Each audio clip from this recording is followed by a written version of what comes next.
That was hype. That was cool.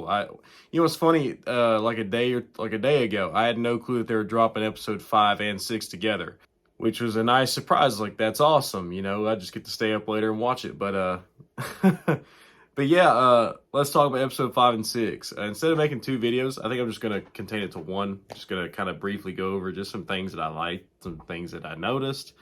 So yeah, let's get into it.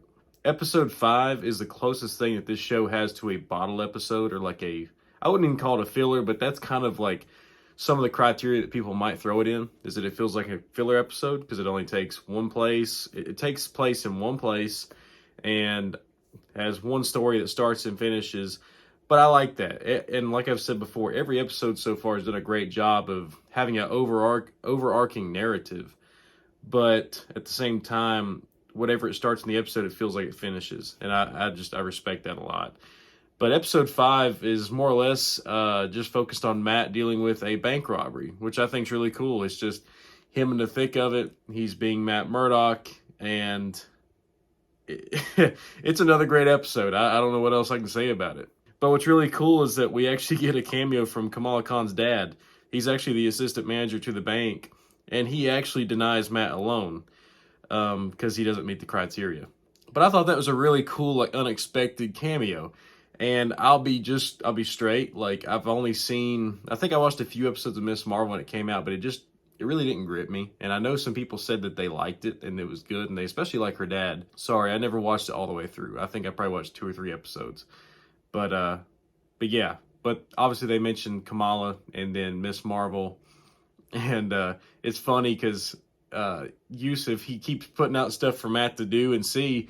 He keeps forgetting that Matt's blind. It's just kind of funny. But yeah, he's likable, and he always was likable and everything else that I've kind of seen bits and pieces of him in, whether it was the Miss Marvel show or the Marvels. Just a little tidbit I saw of him in that. And yeah, I didn't watch the Marvels either. It just didn't do anything for me. Wasn't interested, and yeah, I didn't watch it. But I know who this character is and kind of get a gist of who he is and what he's like. But also, there's kind of an overarching like theme around the episode about it being on St. Patrick's Day, and we get some like music and some, like, you know, shamrocks and stuff, or, you know, around the city, and people dressed in green. And then what's funny is our robbers are actually all Irish too.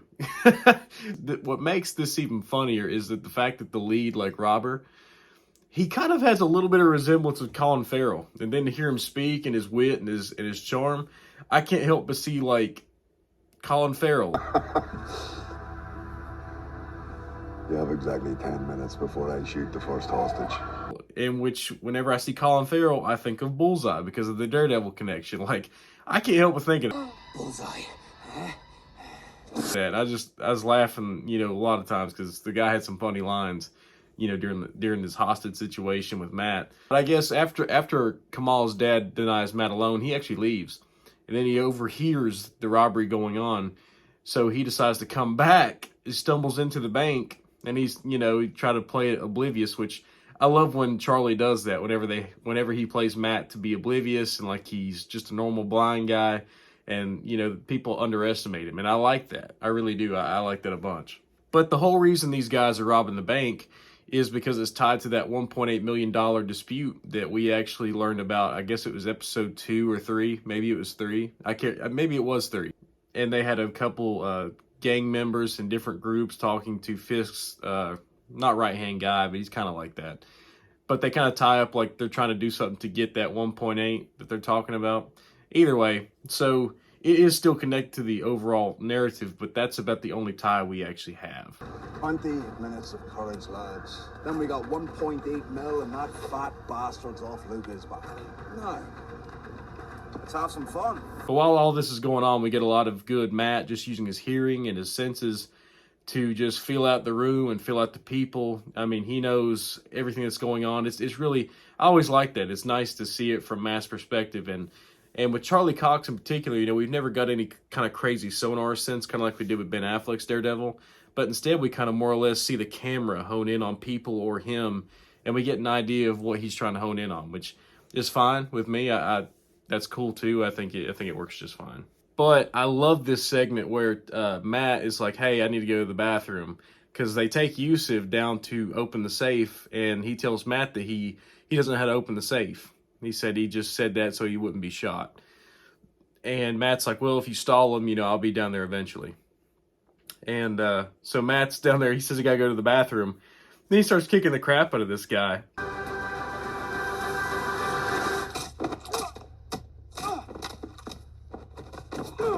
It's a really cool fight because he's trying to keep it as quiet as possible. And the hand-to-hand's really good. And then right when Matt's holding him, the shotgun's about to tip over and fall down the stairs, and he just catches it with one hand. And I love that. It was a cool scene. But then we go down, and Matt takes out the other guy with Yusuf, and he cracks the bank vault. Yusuf's like, "Man, there's like so many combinations, it's impossible. You won't get it." And then he cracks it, and he's like, "What kind of lawyer are you?" And he recites his line from Spider-Man No Way Home. He says a really good one. Exactly what kind of a lawyer are you? Yeah, really good one. But whenever Matt and Yusuf come back up, they're kind of calling the bluff of the robbers, saying, "Yeah, you need to make sure you're doing this wisely. You're not going to do this and this, whatever." Hands up, both of you! No! Matt and Yusuf actually find a diamond. It's a little diamond. I guess that's what they're after. And he's like, "Hand it over." Matt's like, "Sure." And he hears the cops about to burst in, and he throws a pouch as soon as they burst in. And later we learn that there was a girl who was a hostage who was in on the whole thing, and she was going to take the pouch to whoever their boss is. And she finds a little piece of candy. And this is one of those candies that was on Yusuf's desk. And at the end of the episode, Matt comes back and meets with Yusuf, and Yusuf notices candy ball, and he finds that diamond. Matt had placed it in there for him.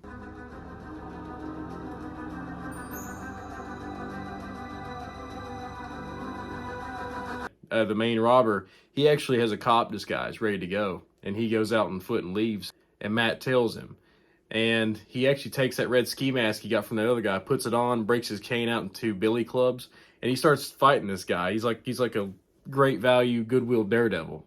And I like that. But he beats him up, and we get a really brutal, Matt slams his head down on a glass bottle, and there's glass in his face. And then we get that shot we've seen in the trailer where the guy's leaning up against the wall. Matt jumps and just breaks the guy's leg. I mean, it's just, it's so gnarly. It hurt me watching it, man. I've seen a lot of stuff, and I've watched a lot of horror movies, and that stuff don't affect me. But man, something about bones breaking and that real feel of it just gets me. But I love that. The episode 5 was awesome, and again, just like episode 2, and then some other times we've seen throughout the season so far, you see little inklings of Matt and Daredevil slowly starting to come back out.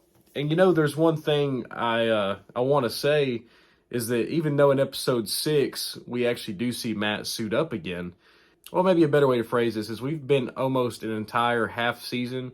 Besides the first episode, we've been almost 5 episodes, 6 episodes, and we haven't even seen Matt suit up again. But it's been so interesting, and I like that. I never thought that I would want to sit down and watch a Daredevil show, and then half of it, he wouldn't even be in suit.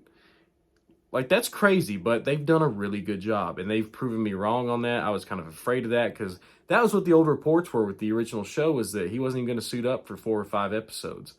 And that actually turned out to be true, besides the first episode with him and Bullseye, but I've been really impressed. Very impressed. And but yeah, episode 5 was great. It was the closest thing I could think of to a filler or a bottle episode, but I still love it. And I love that we end off on Matt and Yusuf. Matt comes to the bank after everything's said and done. He checks Yusuf, and he's like, "Yeah, I'm good," and he actually invites Matt to a family dinner and stuff. And but yeah, it's kind of cool that they actually established a neat tie between Matt and Yusuf, 2 people I just really never thought would meet. Transition into episode 6. So episode 6 is more Muse focused, and we've been waiting on it. He's been kind of introduced several times, but now I feel like he's really formally introduced, and we actually get to see him, kill some people, and we actually see some human remains of what it looks like when he's done. But the episode kind of gets some focus back with Fisk, and they're basically breaking to Fisk like, hey, we tried to clean all these murals that are around, and they've got some kind of strong epoxy, and then we found traces of human blood, up to like 60 different people. But what's interesting is every time Muse kills somebody or uses, their blood, they're all missing their eyes, which I think is just kind of weird. I don't know. We don't know why he's taking everybody's eyes, but he's draining their blood and then he's taking their eyes for some reason. But the rest of them are intact that we've seen so far. But somewhere towards the beginning of the episode also, we actually see Matt praying, which is kind of, it's interesting that we're getting back to him trying to pray again. And he's over there clutching that card of Foggy that we saw in the first episode. It's got the braille on it, kind of like his memorial card. And Matt's gripping it and feeling it, and he's praying about it. And he's thinking about all these things that have happened with him in the suit, him out of the suit, and Daredevil trying to come back out. But I like that. Like, it got me thinking, because I saw a TikTok the other day, and then it just popped in my head. I'm like, man, how does Matt remember Foggy? How does he decide to memorialize his friend? I said, he can't just look at photos. I mean, he can't. So that card is really the only thing I feel like he kind of holds on to that's his, that he can kind of feel and remember his friend. That's just kind of sad. The more I thought about it, but then right after this, I think Heather actually mentioned that she's being impressed about writing another book. And Matt's like, oh, that's cool. She's like, did I tell you what the topic was on? He said, no. He said, maybe vigilantes. Can you get me like a one-on-one with Frank Castle? And then Matt just name drops. He's like, yeah, you want one with the Punisher? Yeah. He starts laughing. The Punisher. You want to interview the Punisher? That idea? No, it's like, that's a solid idea. And it sounds really goofy, but I love whenever they get to a point where they just start saying like Daredevil, the Punisher. They're not afraid to say these monikers that these characters are known for. It seems like the original show and some other things I've seen, like, other heroes and their movies and stuff, sometimes they're kind of afraid to just say their names. But I like that we're just to a point where they're like, yeah, the Punisher, Daredevil, and that's kind of how it should be. But yeah, it's kind of a small thing. Also, we actually see Fisk assembling a vigilante task force. And this is composed of some cops. A lot of them have the Punisher tattoo and kind of take justice into their own hands. And Fisk is obviously doing this on purpose. He wants some morally gray guys to do what they do. And one of these cops is the same cop we've seen in almost every episode. I can't think of the guy's name, but you know who I'm talking about. He's right here. This is what he looks like. But yeah, he's back. He's going to be in this task force. And then also, I think after this, Fisk actually has to go and talk to New York's wealthiest people, some investors, and some other things. And we actually get a cameo from Swordsman. I can't remember the actor's name, but he was in Hawkeye. He was Kate Bishop's mom's boyfriend, or fiance, I guess. It's been a while since I've seen Hawkeye, but I thought that was cool to bring him back too. I like that they're bringing in some small characters and just making some small connective tissue, which that's what always made the MCU great, always. And I love that Daredevil, of all things, is doing that really good. And Captain America Brave New World may not have been that great, but I did appreciate their attempt to make it cohesive and connected again. But Swordsman's in here and he's talking to Fisk, and he's like, he's talking about vigilantes, and he kind of warns him. He's like, don't tread over me, dude. He said, don't underestimate us either. But I thought it was cool to see him again. He was lovable in Hawkeye. I really liked him. And I think there's another mention of him on a BB Urich news report earlier of a guy saying like, hey, is this Swordsman? And he had it on his phone, and it may have been. That was really cool. Bro, look how crazy that is. Where do you learn that? Kind of looks like a swordsman. Swordsman? But on the flip side of things, we actually see Matt back at his law firm talking to McDuffie. And Hector's niece actually comes and wants to talk to Matt again. And she's like, I think Hector was onto something before he died. And Matt's like, what are you talking about? And she's like, yeah, he said he was after some missing people. And I think he put together that there was somebody doing this, like Muse. Someone needs to do something about it. Can you do something? Even if you're a lawyer, can you at least help finish what he started? That's what he would have wanted.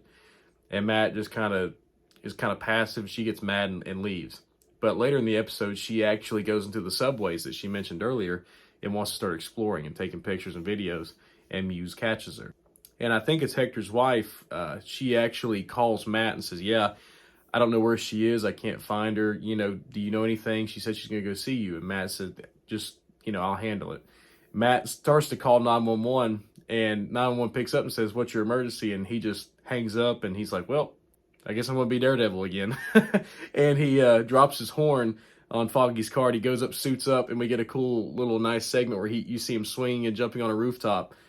And it's awesome to see, like, Matt's Daredevil again. But I hate to critique it, but man, something's weird with the CGI on Daredevil. I mean, like, with the budget that the show probably had, and I don't know how much time they had to do the post-production, the VFX, but the CG just don't look great. It just looks a little janky. It looks like an old video game. Like, I'm just trying to look over it. You know, it's giving me a little bit of like Daredevil 2003 vibes with how he's moving and just how it don't look great. But they keep trying to shadow it with smoke and like steam and trying to hide the effect, but it just don't look great. But I can kind of get past it. It's whatever.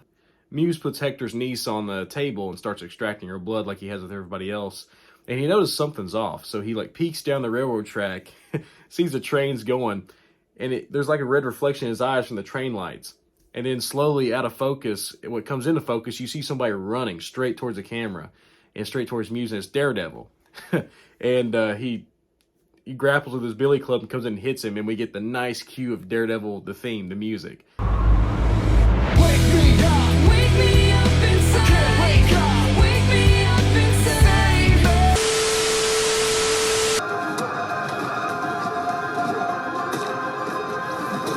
And we get this really cool fight scene between Matt and Muse.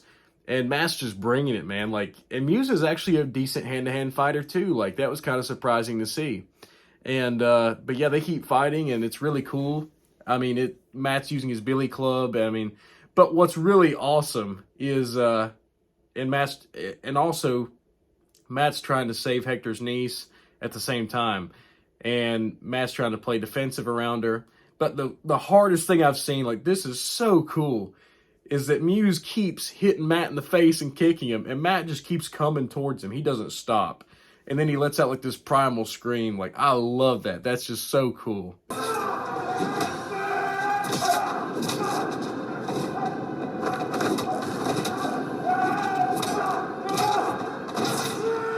But during this fight with Muse, we actually cut back with Fisk with an axe, and he's walking down to that cellar, that place where he's holding Adam. And he tells Adam, "Yeah, I used to take on guys, all, bigger than me." And he's like, I think you deserve a fighting chance. He unlocks the cell, tells him he's going to let him go, but he throws the axe to him and says, "Come on." And Adam finally gets up and starts swinging at Fisk with the axe, and obviously Fisk just clobbers the guy. And it's really nice to see Fisk fighting again, and we get some cool action with Vincent D'Onofrio. Like, I've been waiting to see it, especially with his bloody knuckles and stuff. Like, I've been waiting to see him kind of break loose and just do the thing that we always liked him for all the way back to season 1 of Daredevil.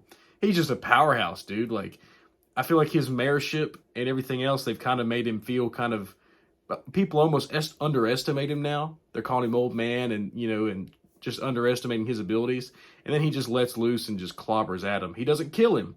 And that's what's interesting. He actually pulls him right back into the cell, still breathing. And he just kind of soaks in all the behavior that he just inhibited. And he's loving it. He's loving it. And that's cool to see that. But then also, like I said, we cut back and we see Matt still fighting Muse. And Muse almost gets upper hand here or there, but Matt's got it under control. And he's actually strangling Muse with his billy club until he hears Hector's niece's heart get really weak. So he drops him, goes over and starts performing CPR, saves her life, but then he turns around and Muse is gone. He's escaped. We don't know where he went. But Hector's niece, she wakes up to see Daredevil, and that's kind of how we end the episode. I guess to kind of close up some of my thoughts, like, this is a really cool 1-2 episode release. 5, like I said, was great, and then 6, I think, is fantastic. Like, I think there's truly not been a bad episode in this season so far, and I keep getting impressed. I mean, it's great, and like I said, we went a while without seeing Matt in costume, but honestly, I really like the time we sat with Matt and his personal struggles and his mindset, and we definitely got more of that whenever Frank called him out for his crap in episode 4. I've been loving all of that. And it's nice to see him in suit again. It kind of feels right, and I like that. But yeah, I'm really excited to see where we pick back up with 7, 8, and then I think 9. I cannot wait. I'm really excited. But yeah, thanks for watching. Really appreciate it. Drop a like, leave a comment. What did you think about the episodes? And I'll see you guys next time. Peace.